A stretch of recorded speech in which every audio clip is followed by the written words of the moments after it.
감사합니다. 오늘도 아름다운 선교 방송을 통해서 하나님께서 의하신 목적과 뜻을 분명히 깨달아가는 귀한 복음의 메시지가 되기를 간절히 소원합니다. 성령의 말하게 하심을 따라 선포되는 모든 말씀들이 진리 안에서 성령으로 듣게 하시고 성령으로 가르침을 받고 삶 속에서 적용하며 나타나는 삶의 예배자가 되도록 인도하여 주옵소서. 존귀하신 우리 주 예수 그리스도의 이름으로 간절히 기도드립니다. 네, 오늘 갈라디아서 3장 1절을 보면 갈라디아 교회에 바울이 천국 복음을 전하고 난 이후에 그런 율법 아래 있는 유대 종교 지도자들의 꾀임에 빠져있던 갈라디아 교회들을 향해서 어리석도다 갈라디아 사람들아 너희가 십자가에 못 박힌 예수가 너희 눈앞에 밝히 보이거늘 이 말했습니다. 여러분은 지금 2000년 전에 오셨던 예수님께서 모든 사람의 죄값을 지불하고 십자가 사건의 내용이 어떻게 이해가 되고 있는지 우리 주님은 하나님의 말씀에 의지해서 모든 사역을 감당하셨습니다. 그렇다면 수많은 사람들이 2000년 전에 오셨던 예수님께서 가시면서 분명하게 말씀을 했습니다. 마태복음 16장 28절에는 이렇게 제자들을 향해서 말씀을 했습니다. 그런데 우리가 너무나도 오랜 세월 동안 들어왔고 보아왔고 굳어있는 기록된 의문의 말씀에서 헤어나지를 못하고 있습니다. 읽어드립니다. 진실로 너희에게 이르노니 여기 서 있는 사람 중에 인자가 그 왕권을 가지고 오는 것을 볼 자들도 있다. 그래서 2000년 전에 예수님께서 사역을 마치시고 가시는 때 제자들을 향해서 했던 말입니다. 그러면 인자가 다시 왕권을 가지고 올 것인데 너희들이 죽기 전에 온다. 그러면 하나님은 어떻게 일을 하시는가? 하나님의 일하심을 우리가 모르기 때문에 너무나 많은 방대한 분량의 성경을 잘 이해하지 못하고 중심을 잡지 못하고 맥을 잡지 못한 가운데 하나님을 믿어도 막연하게 믿고 있는 성도들이 대부분인 것을 저는 보아왔습니다. 사역을 하면서야 그걸 깨달았습니다. 저도 평신도 때는 깨닫지 못했었고 왜 하나님의 사역자들이 복인가?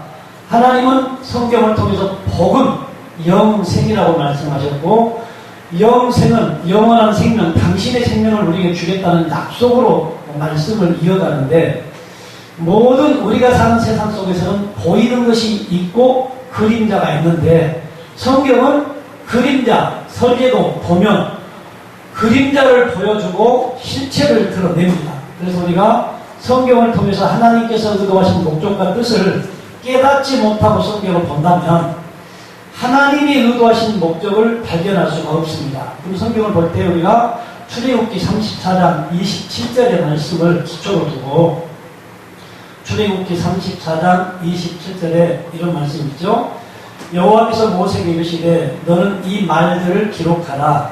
내가 이 말들의 뜻대로 너와 이스라엘과 언약을 세웠음이니라 하시니라. 말들의 뜻대로 언약을 세웠다. 인생이 태어나면 엄마, 아빠 말을 배우다가 나이가 들어서 물이 빠지면 메말라가고 말이 없어 멈추면 육신의 생명이 없어집니다. 그렇다면 평생 말로 시작해서 말로 끝이 나는데 우리가 하는 말 속에 어떤 의미가 있고 어떤 내용이 있고 뭘 말하는지 모르고 평생을 말하고 살지요. 그렇다면 이 말이 무엇인지 수많은 사람들이 하나님의 사역자들한테 이분은 영적인 사람이야 이런 말씀을 많이 하는데 요한복음 6장 63절에는 이런 말씀이 있습니다. 살리는 것은 영이니 육은 무익하니라. 내가 너희에게 이런 말은 영이요 생명이다. 살리는 것은 영이다. 그럼 부활하신 주님은 영이 살아났을까요? 육이 살아났을까요? 육은 무익하다고 하나님이 예수님의 입을 통해서 했던 말입니다. 그렇다면 우리가 추상적인 하나님을 너무 많이 믿고 있습니다. 구름 타고 올라가신 예수님, 구름 타고 온다고 어떤 목사님께서 말씀을 해 놔가지고 그 구름을 표면적인 구름으로 생각을 해버렸고 다시 오는 그 육신의 몸이 오는 예수로 알아버렸습니다. 그런데 성경은 하나님은 어떤 분도 본 사람이 없었습니다. 알 수도 없습니다. 그걸 어떻게 표현할 수도 없습니다. 하지만 인간 세계에 당신을 드러내기 위해서 아들 예수로 오셔서 예수님을 통해서 보이는 것을 통해 보이지 않는 당신을 드러냈습니다. 그래서 보이지 않는 것은 하나님의 참이고 보이는 것은 하나님이 참을 설명하기 위해서 거짓으로 가짜로 줬다는 거죠. 그래서 예수님까지도 보이는 육체로는 하나님의 의를 발견할 수가 없습니다. 육체 속에 하나님의 그 영, 여호와의 영이 있어서 하시는 말씀을 발견했을 때만 알 수가 있습니다. 말들의 뜻대로 언약을 세웠는데 예수님이 오셔서 나는 아버지 뜻만을 이행, 실천한다고 말하면서 아버지의 뜻을 이루기 위해서 어떤 일을 하셨는가? 히브리서 10장 7절을 봅니다. 히브리서 10장 7절에 이런 말씀이 있습니다. 이에 내가 말하기를 하나님이여 보시옵소서 두루마리 책에 나를 가르쳐 기록된 것과 같이 하나님의 뜻을 행하러 왔느니라. 하나님의 뜻을 행하러 예수님이 오셨는데 무슨 일을 하셨는가? 8절에 보니까 위에 말씀하시길 주께서는 제사와 예물과 번제와 속죄제는 원하지도 아니하고 기뻐하지도 아니하신다 하셨고 이런 다 율법을 따라 드리는 것이나 오늘 갈라디아서를 읽을 때에 전체를 다 읽어야 되는데 3장 1절만 읽었습니다. 갈라디아서를 통해서 하나님께서는 바울을 통해 율법과 복음과 하나님의 의가 어떤 것이라는 사실을 정확하게 기록을 해놓았습니다. 그렇다면 율법에 대해서 복음에 대해서 하나님의 의에 대해서 우리가 아는 지식이 없으면 지혜로 연결이 되지 않습니다. 반드시 율법에 대한 기록의 내용을 알아야 되고 복음에 대한 내용을 알아야 되고 하나님의 의가 무엇이라는 사실을 알지 못하면 하나님이 의도하신 목적을 발견할 수도 없고 찾아갈 수도 없고 붙잡을 수도 없다는 거죠. 그럼 성경 전체는 한 말씀 때문에 이 방대한 분량을 기록해 놨습니다. 요한복음 20장 31절에 봅니다. 요한복음 20장 31절입니다. 모든 사역자들의 내용이 설교가 교육이 모든 가르침이 이 말씀에 포커스를 두지 못한다면 전부 다 빗나갑니다. 하나님의 뜻보다는 자기 뜻을 정해놓고 자기 뜻을 이루는 일들이 더 많이 일어납니다. 오직 이것을 기록하면 너희로 예수께서 하나님의 아들 그리스도이심을 믿게 하려 하며 너희로 믿고 그 이름을 힘입어 생명을 얻게 하려 하리라. 예수가 누구라고요? 하나님의 아들이시고 그리스도이심을 믿게 해. 그렇다면 우리가 그 그리스도를 우리에게 주신 목적이 뭐죠? 갈라디아서 2장 4절 갈라디아서 이제 갈라디아서 3장 1절을 이해하려면 1장 2장을 다 알아야 이해를 할 수 있는데 이제 하나님께서 예수님을 통해서 구원의 과정 구원받을 수 있는 모든 과정을 다 이루시고 약속했던 성령 그리스도가 왔을 때 그 그리스도가 임한 성도들의 마음의 상태는 어떤 상태인가? 4절에 보니까 이는 가만히 들어온 거짓 형제들 때문이다. 그들이 가만히 들어온 것은 그리스도 예수 안에서 우리가 가진 자유를 엿보고 우리를 종으로 삼고자 함이로되 성령 그리스도가 온 사람은 자유가 있습니다. 평화가 있습니다. 평강이 있습니다. 그래서 이렇게 자유로운 삶의 예배자가 되었는데 율법 안에 있는 유대 종교 지도자들이 갈라디아 교인들을 향해서 너희들이 하나님을 믿으면 율법을 철저히 지켜 행해야지 이런 말씀을 했고 또 할례를 받아야지 이런 말씀들을 하기 때문에 바울이 갈라디아 교인들을 향해서 어리석거나 갈라디아 사람들아 십자가에 못 박힌 예수가 너희 눈앞에 밝히 보이거늘 왜 다시 율법의 초보로 돌아가려고 하느냐 이런 말씀을 했습니다. 그래서 우리가 율법 아래 갇힌 그 갈라디아 교인들을 향해서 이미 성령 그리스도가 바울 안에 임해서 천국 복음, 하나님 나라의 복음 이 복음을 전했는데 다시금 율법의 초보로 돌아갔던 갈라디아 교인들을 향해서 오늘 교훈을 하고 있습니다. 그렇다면 우리가 의롭게 되는 것이 또한 그리스도가 임하는 것이 행위로냐 믿음이로냐 2장 16절을 읽어드립니다. 2장 16절에는 사람이 의롭게 되는 것은 율법의 행위로 말미암음이 아니요 오직 예수 그리스도를 믿음으로 말미암는 줄 알므로 우리도 그리스도 예수를 믿나니 이는 우리가 율법의 행위로서가 아니고 그리스도를 믿음으로써 의롭다함을 얻으려 합니다. 율법의 행위로서는 의롭다함을 얻을 육체가 없느니라. 오늘 갈라디아서 2장 16절에 보니까 믿음이라는 단어가 두 번 나옵니다. 예수 그리스도를 믿음으로. 그럼 예수 그리스도를 믿는다는 말씀은 무슨 말씀일까요? 그 예수님은 구약의 선지자들이 했던 말씀을 풀어 해석했던 예수님이십니다. 그러면 구약의 선지자들이 했던 말씀과 예수님이 했던 말씀을 먼저 믿고 그 예수가 약속했던 보혜사 성령 그리스도가 내 안에 오신 것을 믿는 믿음을 말합니다. 그러니까 복음에는 하나님의 의가 나타나서 믿음으로 믿음에 이르게 하나니 오직 의인은 믿음으로 말미암아 산다고 했던 것처럼 예수님이 하셨던 첫 번째 복음의 내용이 말씀을 믿고 그 말씀의 내용을 믿는다고 해서 하나님을 알 수 있느냐? 절대로 알지 못합니다. 수많은 사람들이 지식이 많으면 또한 어린아이가 이해할 정도로 복음을 잘 풀어 해석해주면 하나님을 아는 것처럼 가르칩니다. 그런데 성경에서는 절대로 그렇지 않는다고 말을 했습니다. 3년 반의 공생애 동안 제자들을 부르시고 교육시켰던 그 제자들은 요한의 율법 아래 철저히 교육되어 있던 제자들이었습니다.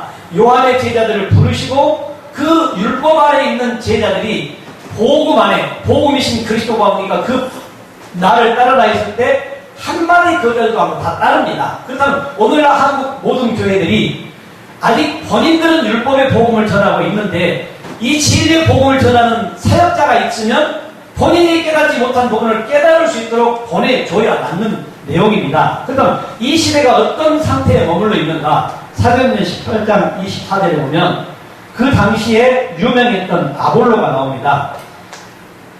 18장 24절에 알렉산드리아에서 난 아볼로라는 유대인이 에베소에 이르니 이는 이 사람은 언변이 좋고 성경에 능통한 자라. 다시 말하면 오늘날로 말하면 아볼로는 목사입니다. 그 아볼로가 언변이 좋고 성경에 능통한 자였다. 그런데 25절에 보니까 그가 일찍이 주의 도를 배워 열심으로 예수에 관한 것을 자세히 말하며 가르치나 요한의 세례만 따름이나.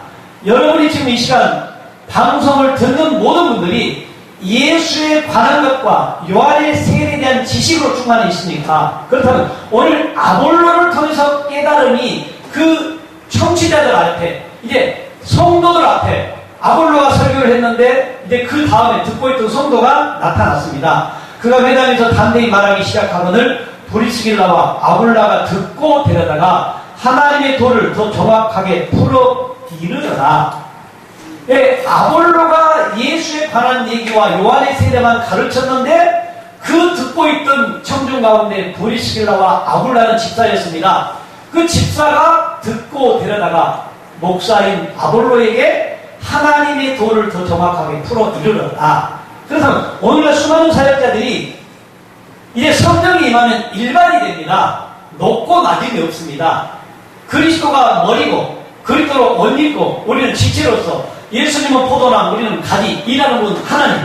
그렇다면 하나님의 역사를 기대할 수 있는 것은 이제 오늘 아볼로처럼 수많은 사역자들의 겸손이 나와야 합니다. 오늘 한국교회 정말로 많은 경제 부흥과 그런 믿음의 성장을 이루었다고 하지만 기록된 진리의 말씀에 저울을 달아보면 계시록에 나와 있는 라오디게아 교회가 부요하고 부족한 것이 없지만 주님은 토해버리고 싶다.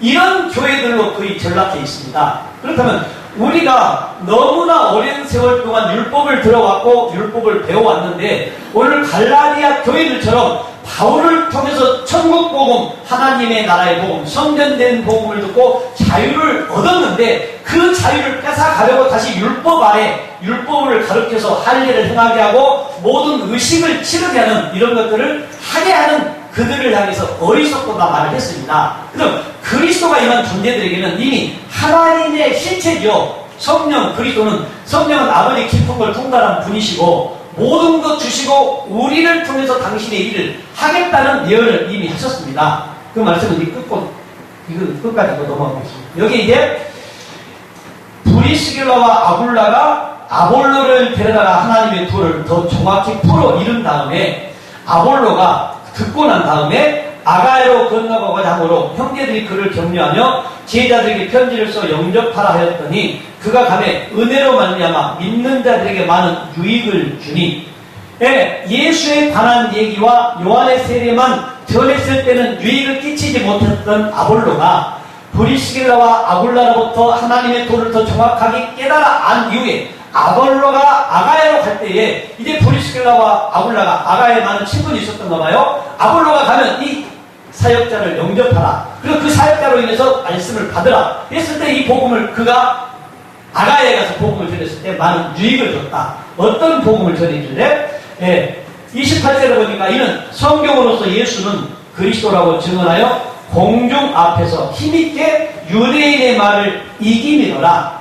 유대인의 말을 이겼다는 종교시대 지도자들이 하는 말을 퇴교시켰다는 거죠. 예수는 그리스도십니다. 이 복음을 전했을 때 이김이 있다. 그렇다면 예수님이 사역을 다 마치시고 어떤 말씀을 하셨을까요? 요한복음 16장 33절에는 이런 말씀을 하셨습니다. 이제 여러분이 이길 수 있는 방법, 세상을 이길 수 있는 방법은 마귀와 싸워 이길 수 있는 것이 아니고 이미 한 번도 사람으로서 마귀와 싸워 이긴 존재가 없었는데 하나님의 아들 예수 안에 그리스도가 계셔서 그 예수님이 아버지가 주신 말씀대로 살았을 때 세상을 이겼다고 말을 합니다.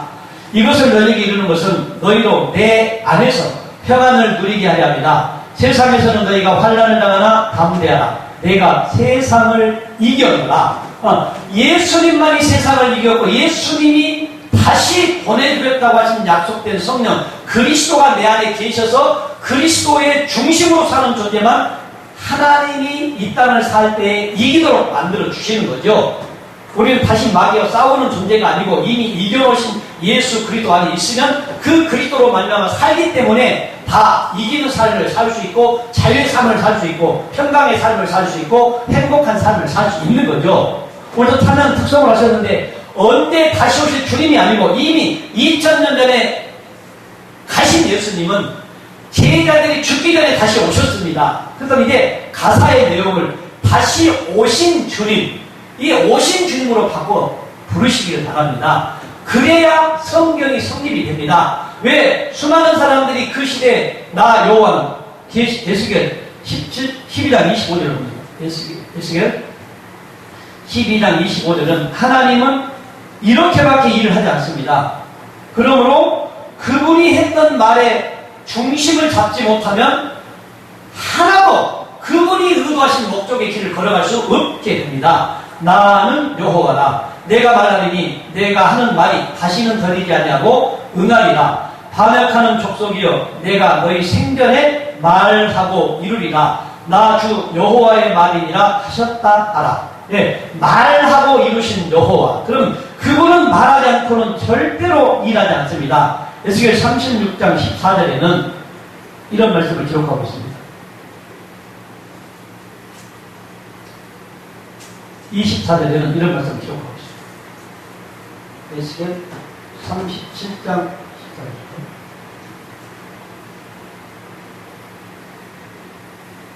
네, 37장 14절에 내가 또 내 영을 너희 속에 두어 너희가 살아나게 하고 내가 또 너희를 너희 고국 땅에 두리니 나 여호와가 이 일을 말하고 이룬 줄 너희가 알리라. 여호와의 말씀이니라. 이 말은 성령이 임한 다음에 성령이 임한 존재들을 통해서 하나님의 생명을 나타내 보이겠다는 약속이었습니다.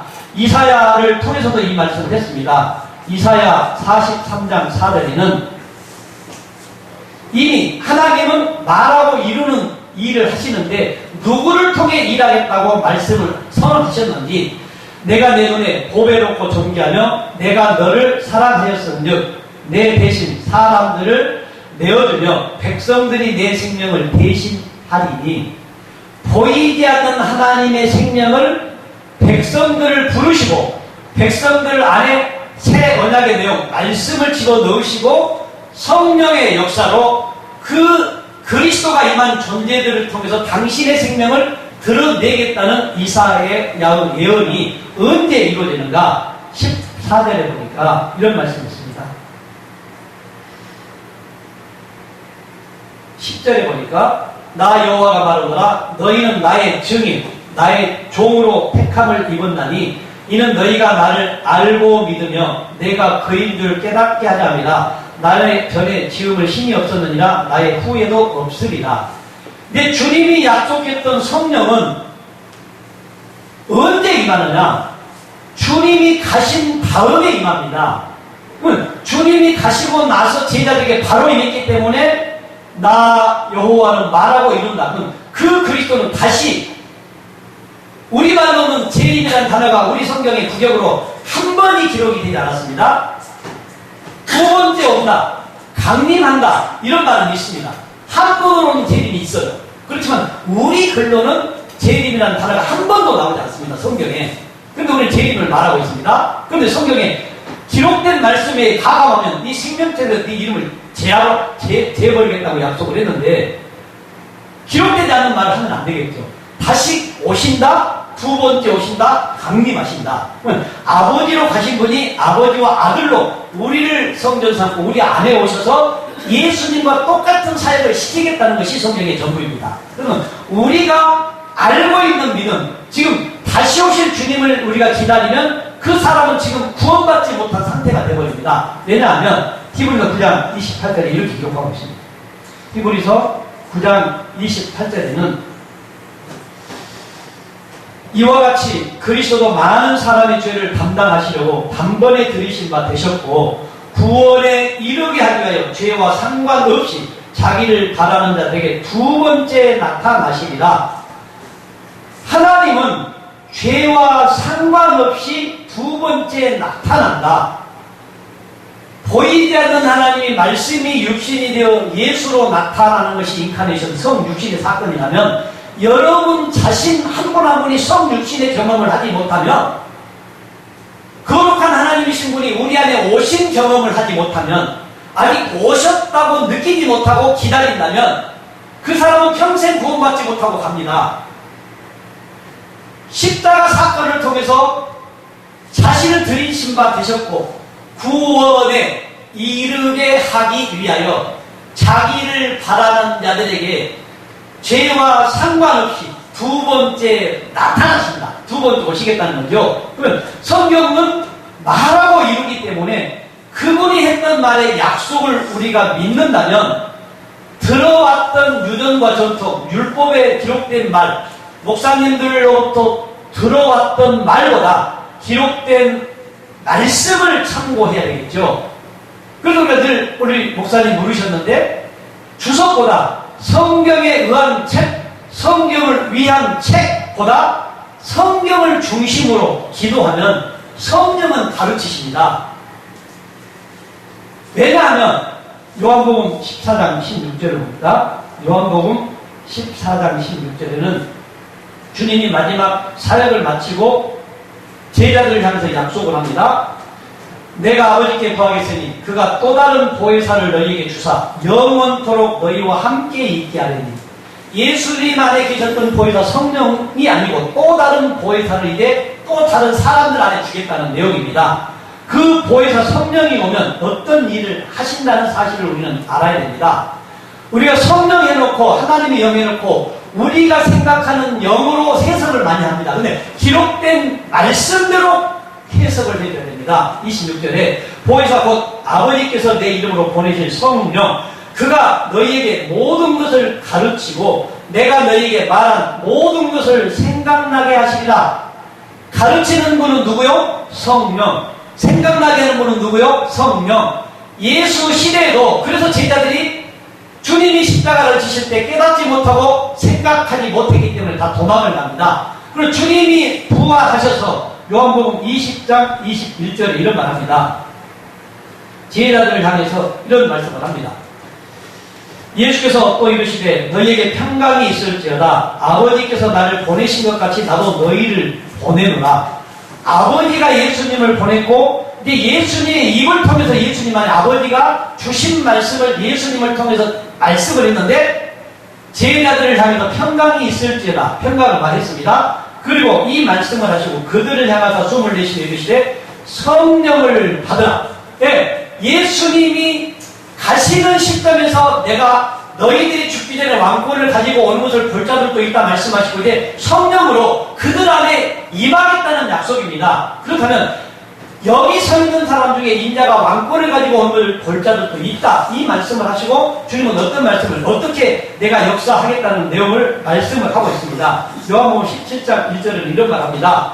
제자들을 향해서 너희들이 죽기 전에 내가 다시 온다 이 말씀을 하신 다음에 엿새 후에 예수께서 베드로와 야고보와 그 형제 요한을 내리시고 따로 높은 산에 올라가셨더니 그들 앞에서 변형되사 그 얼굴이 해같이 빛나며 옷이 빛과 같이 휘어졌더라. 그때 모세와 엘리야가 예수와 더불어 말하는 것이 그들에게 보이거늘 예수님의 변화된 모습 안에 모세가 나타났고 엘리야가 예수님의 영 안에 함께 있었다. 그러면 말라기 2장 15절에는 영은 한 영만을 만들었다고 말씀을 했습니다. 그러면 모세가 엘리야가 예수님과 함께 있었다는 것은 많은 신학자들이 모세가 천국을 못 들어갔다 이 말하는데 모세는 어떻게 천국을 들어갈까요? 모세가 했던 말이 여호수아에게로 넘어가고 여호수아가 가나안에 들어가니까 여호수아로 가나안에 모세는 이미 들어가 있는 것입니다. 오늘 예수님 안에 예수님이 변화된 모습 안에 모세가 나타나고 엘리야가 나타났다는 것은 이미 모세는 율법의 대표고 엘리야는 선지자의 대표인데 선지자가 했던 모든 내용의 말씀이 이제 예수님 안에 오셔서 예수님을 통해 보이되는 하나님을 드러내셨고 이제 약속된 성령 이제 성령은 이미 선지자를 했던 그 말씀이 내 안에서 역사했던 것처럼 내가 했던 말이 이제 너희들 안에서 부활할 것이다. 그러면 생각나고 기억나는 것은 누워있던 자가 살아나는 것을 부활이라고 합니다. 이미 선지자가 했던 말과 예수님이 했던 말을 성령이 가르쳐 아는 것을 부활이라고 합니다. 육신의 생명이 죽었던 것이 펄떡 일어난 것을 부활이라고 말하지 않고 기록된 의문의 말씀이 레마로 깨달아 알아지는 순간을 이제 부활되었다고 말합니다. 그리고 그에게 사명을 줍니다.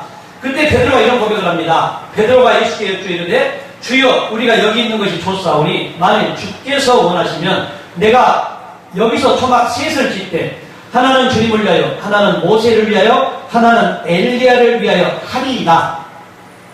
베드로의 고백이 기가 막힌 고백입니다. 육신의 몸으로 보면 모세가 했던 말도 듣고 엘리야가 했던 말도 듣고 예수님이 했던 말도 듣고 살겠습니다. 이 고백을 했을 때에 어떤 음성이 들려오는가? 말할 때에 호련히 빛난 구름이 그들을 덮으며 구름 속에서 소리가 나서 이르되 이는 내 사랑하는 아들이요 내 기뻐하는 자니 너희는 그의 말을 들으라 하시는지라.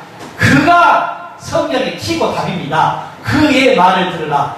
구약에 오늘 신약에 그가 나타나면 구약에서 그가 누구인지를 성경은 이미 선지자를 통해서 말했습니다. 이사야 41장 4절에는 이렇게 기록을 하고 있습니다. 그에 대해서 이사야 41장 4절에는